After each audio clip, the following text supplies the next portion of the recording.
CM Revanth Reddy Delhi టూర్లో కీలక అంశాలు కొలిక్కి వచ్చాయి.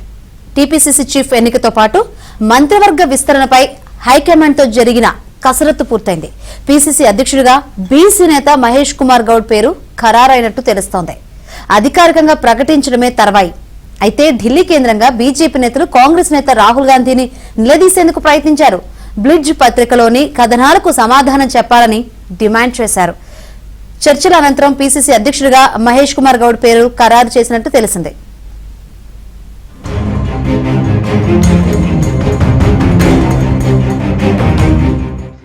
ఢిల్లీలో ముఖ్యమంత్రి రేవంత్ రెడ్డి బిజీగా గడిపారు. పెండింగ్ లో ఉన్న అంశాలపై పార్టీ హైకమాండ్ తో చర్చలు జరిపారు. పార్టీ సీనియర్ నేతలతో చర్చించారు.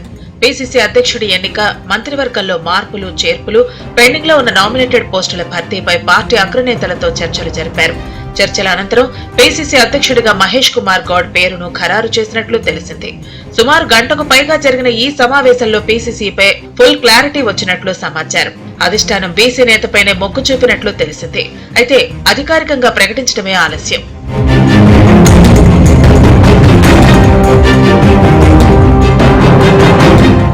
పీసీసీ అధ్యక్ష పదవికి బీసీల నుంచి మహేష్ కుమార్ గౌడ్, మధు యాష్కి గౌడ్, ఎస్సీల నుంచి సంపత్ కుమార్, లక్ష్మణ్ కుమార్, ఎస్టీల నుంచి ఎంపీ బలరాం నాయక్ల పేర్లు మొదటి నుంచి పరిశీలనలో ఉన్నాయి.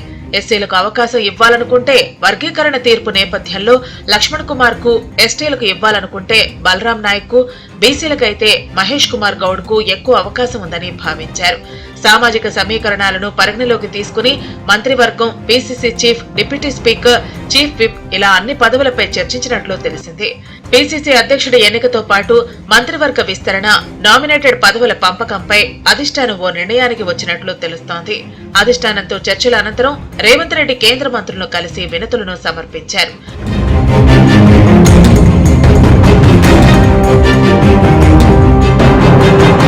మంత్రివర్గ విస్తరణపై చర్చించిన ముఖ్య నేతల మధ్య ఏకాభిప్రాయం కుదరినట్లు తెలుస్తోంది. మంత్రివర్గంలోకి 6గురిని తీసుకునే అవకాశం ఉండగా ప్రస్తుతం 4గురికి చోటు కల్పించవచ్చని తెలుస్తోంది. మాజీ మంత్రి సుదర్శన్ రెడ్డి, కోమటిరెడ్డి రాజగోపాల్ రెడ్డి, వాకిటి శ్రీహరి ముదిరాజ్, మల్రెడ్డి రంగారెడ్డి, ప్రేమ్ సాగర్ రావు, వివేక్లలో 4గురికి అవకాశం లభించవచ్చని భావిస్తున్నారు.